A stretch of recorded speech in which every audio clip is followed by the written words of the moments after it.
Okay, so let's go on. So we left off by Rabbi Yochanan ben Zakkai having explained to Vespasian that he was in fact the Caesar, that he was accurate when he called him the king. And he said, how does he know this? He says he knows this because there's no way that he would have been able to take over Yerushalayim if he was not the king. So we haven't heard how Vespasian responded to that yet. Okay, so the Gemara says like this: Adahachi. So in the meantime, while this conversation was taking place, literally in that moment, Asi Pristaka alei miromi. So Pristaka, a messenger came from Rome. Amarlei, and this messenger came and he saw the Aspasianus there, and he said to him, "Kum, arise, the misle Caesar, because the Caesar has died. Va'amru hanu chashivi de Romi lo sivcha bereisha." And the dignitaries in Rome, they've decided to appoint you the leader. And as you've been elected the next Caesar, the next president of Rome, whatever, the next Caesar. So in fact, he really was. In other words, obviously, it took time for the message to get there. It took, he didn't. This didn't happen on the spot when Rabbi Yochanan ben Zakkai was there. So this happened already, obviously, weeks or months earlier. And Rabbi Yochanan ben Zakkai understood that it was obvious to him that if this person was able to capture Yerushalayim, then he was destined to be the king. And when he went out there, so Hashem worked it out. Bashkacha pratis, that when he was out there, as he was there and this conversation was taking place, that's exactly when the message came from Rome, which could have been set in motion already months earlier, but that's when it arrived. Okay. So now at the time that the Gemara goes through a side point over here, just to a side conversation that happened here. Have Saim Chad Masani. Now, when Vespasian heard this news at the time, he happened to have been wearing only one of his two shoes. So he wanted to now put on the second shoe, lo ayol, and it wouldn't go on. Okay, so now he's got one shoe on and one shoe off, and he's trying to put on his second shoe, and it doesn't go on. So then instead he tried to take off his other shoe. Maybe lo navak, it wouldn't come off. Amar, my hi. He said, what's going on over here? What is this? Amar lei. So Yochanan ben Zakkai said to him, lo titztayer, don't be upset that this is what happened. Shmua tova asilach. You one second. Okay, sorry about that. So he said to him, don't lo titztayer, don't be concerned. Rabbi Yochanan ben Zakkai said, Shmua tova asilach. You just had good news, and good news does this. The chsiv shmua tova tachin esem. The pasuk says in Mishlei that good news fattens the bones, and fattens up the bones. Again, all of this is I'll be allegories and ramazim and sodos over here. Elamaita kante, so he asked him back, what do I do? So he says, leisi inish de lo misva daitach minei velech lif kamach. She said, let a person who you don't like, somebody who you don't have good yachasim, you don't like this guy, let him pass in front of you. Because a broken spirit dries out, makes less fat, dries out the bones. So that it worked. In other words, he couldn't undo the good news. So he couldn't. But he could bring somebody he didn't like in front of him. Okay. Amarlei. So now he said to him, and now that I see that you're so smart, yeah. Ada idna amaylo asisi lagaboy. So then again, why didn't you come to me until now? Amarlei lo amri lacha. Didn't I tell you already about the biryonim? Amarlei ananami amri lacha. I said to you already also about the mushal with the snake and the thing. Okay. Anyway, that was the end of it. He didn't have an answer for him. Amalei Mazel Azilna V'inish Achrina Mishadrana. So he said, all right, I'm out of here. I'm going back to Rome, and going to send somebody else over here in my place. Ella boy minai midi da asanlach. But ask me for something, and I can give it to you. In other words, Rabbi Yochanan ben Zakkai, again, he came out to make peace. He came out to have negotiations. It didn't seem that those negotiations took place. In other words, Vespasian didn't seem to be interested in discussing anything. He was interested in going back now and becoming the Caesar and sending another general in his place, which we're going to see is going to be his son, who was maybe a bigger Russia than he was. But he said, because you came out here for your efforts, and and you're so smart, and you helped me all these things. So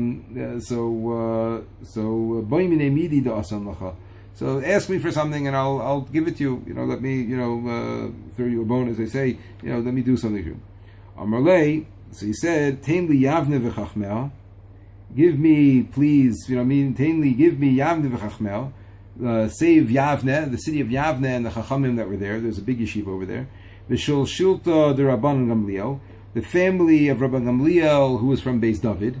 He wanted to make sure that somebody would remain alive, from the Geza of Mashiach, from the line of Mashiach of David, that Mashiach. That's the Maral explains it. V'asavsa the Messiah leila Rabbi Tzadok, and somebody to heal Rabbi Tzadok. Somebody to heal Rabbi Tzadok, who we know that had been fasting. Again, like I said, we're going to see the story about how they healed him later. Those are three things he asked for. He asked for Yavne v'Chachmel. He asked for essentially Malchus Beis David by asking for the family of Rabbi Gamliel and for Rabbi Tzadok. So the Maharal explains that these three things are like the three things that keep Klal Yisrael going and are necessary for the rebuilding of Klal Yisrael. One is the Torah, two is Mashiach and the hope for Mashiach and the kivui for Mashiach and the fact that we're constantly anticipating and waiting and hoping for Mashiach. And number three is tzaddikim, people in generations, in every generation that can be an example for everybody of how to be and how to act. And so these are the three things he was asking for. Yavne was the yeshiva where the Torah was the most intensely learned. And he wanted to make sure that the Torah learning and elucidation and spreading, dissemination of Torah would continue. Number two, like we said, Rabbi Gamliel was Malchus Beis David to have a line for Mashiach. And number three was that there should be tzaddikim. This is how Maharal, and he says all of these three were more important than Yerushalayim and the Beis Hamikdash, which we'll speak about more in a second. Okay. Now again, we see over here the same thing that we saw before. In other words, that there were later generations that disagreed with this. They disagreed with this decision, and they said that we would have been better off if we would have saved the Beis Hamikdash. So again, Karya le Rav Yosef v'Isem Rabbi Akiva. So Rav Yosef said, and some say it was Rabbi Akiva. Again, the same pasuk. Meishiv Chachamim Achar v'Daitam Yisakel. That Hashem sometimes confuses people and puts confusing thoughts in their head in order again to further His goals, Hashem's goals. He should have said, "Just leave us be this time." In other words, he should have said, "Okay, leave us be, leave us be." If I would have asked for so much, they wouldn't have done it. And then they would have said nothing at all. Okay. So we'll pause over here just to talk and reflect on this little piece of Gemara that we just saw. So again, we have here Rabbi Yochanan ben Zakkai is smuggled out. He has his opportunity for his audience with the Caesar. He explains to the Caesar that he's going to become the king, and that's exactly what ends up happening. Then the Caesar says to him, "Okay, so tell me something. I'll do you a favor because there were three options that we see now that the Gemara has possibilities that could have been entertained. Three options. So I want to just discuss what the options were and why he chose what he chose. Option number one was what Rav Yosef and Rabbi Akiva said. Rav Yosef and Rabbi Akiva, again, who were later, they weren't there at the time. Rabbi Akiva was alive at the time, so they said that he should have said, "Leave us alone completely. Go back to Rome. Take your armies back to Rome, and that's everything would have been fine." Rabbi Yochanan ben Zakkai felt that now it's not clear. I'm not sure exactly. I understand this Gemara because there's two things here. Rabbi Yochanan ben Zakkai has a reason for why he did what he did. In other words, he said, "If I would have asked for so much, I wouldn't have gotten it." We have a concept in the Chazal that says a lot of times, "Tafasta meruba lo tafasta." When you try to take too much, sometimes you're left with nothing. And that's exactly what Rabbi Yochanan ben Zakkai was saying over here. He felt that if he tried to ask them to leave us completely now, so then they would have said no, and then we would have been left with nothing at all, and not even the things that he did ask for. Okay, so that's why he didn't do that. But now I just want to address that point. Now, it's not clear. When the Gemara tells us this now that this was Rabbi Yochanan ben Zakkai's response. So is that what the confusion in his head was? In other words, I'm not sure exactly what happened, because Rav Yosef and Rabbi Akiva say that Hashem made him do this. Hashem confused him. In other words, there was an obvious better answer. The obvious better answer was to leave us be, and they held it was obvious that would have worked, right? So I'm not sure if it means that Rabbi Yochanan and Zakkai held, and the truth is that it wouldn't work, you know what I mean? Or no, this was the confusion that Hashem put into his head. And it was obviously, why didn't he ask for them to leave us be? Why, if he felt that was a legitimate question he could have asked.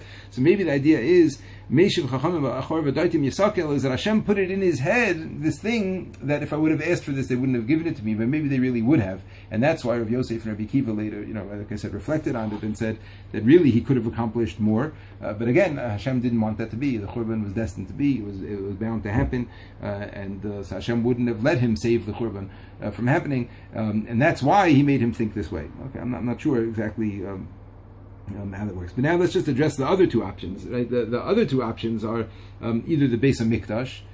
Right? Why didn't he ask at least to save Yerushalayim in the Beis HaMikdash? Right? In other words, he sort of passed over the whole. Why didn't he ask for that? He asked for Yavne, and he asked for Tzadok and the house of Rabbi Gamliel. So I just want to address this point for a couple of minutes here, because this is something that's very important to speak about, and especially on Tisha B'Av.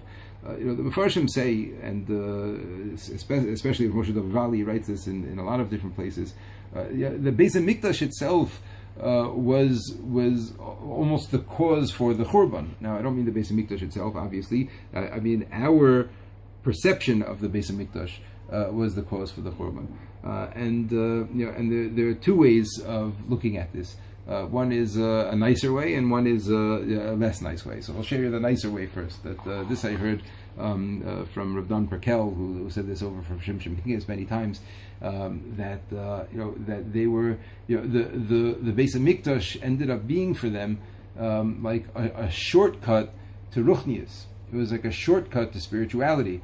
It was something that was like so overwhelming and so powerful in its spirituality and so beautiful, and a person could go there and behold so much spirituality, and just by going there, just by seeing it, and that alone prevented it from from sinking deeper into the people. In other words, they felt that they had this incredible thing of the Beis HaMikdash, so they must be in a very, very good place. And they were focusing on the Beis HaMikdash as opposed to focusing on themselves. And he said a mashal like this of Shimshon Pinkus. He said, if you have a person who's standing and looking at a beautiful painting, so he sees a beautiful painting and he's looking at the details, but he wants to see it more, and he takes a few steps back and he realizes, wow, when I step back more, I see it even more beautiful, and it's even more, and I step back even more, I get even more perspective, and it's even nicer, and he takes another step back, and all of a sudden the guy comes and he smashes the painting and he burns it. And the person said, well, why'd you do that for? She said, well, turn around. And he turns around and he sees behind him is no more steps. There's a cliff right behind him. And if he would have taken one more step backwards, in order to see the beauty of this picture one bit more, he would have fallen back and fallen off a cliff, and that would have been the end of him. So rather than letting that happen, the Beis HaMikdash was destroyed, the painting was destroyed. In other words, this thing that they were looking at for their spirituality, so that itself was had to be destroyed in order for them to realize that they were going off the cliff. That's one way of looking at it. Another way, which is what Ravali writes in many different places, is that it was more like just even conscious. And it was that people were saying like, we have the Beis HaMikdash, we have Karbanos, we have a way of connecting to Hashem. So the other things that we do really don't matter so much. And if I'm doing Averos, so okay, I'll do Averos, then I'll go to the Beis HaMikdash and I'll bring Karbanos. And it was almost a way that they were like boteach in the Beis HaMikdash. This is what he writes. They had bitachon in the Beis HaMikdash. And we're trusting that the Beis HaMikdash would be there for them, and as long as the Beis HaMikdash was there was no way to get them to correct their ways. All Nevi'im came, and all in Bayis Rishon and Bayis Sheni, Chazal and all sorts of warnings.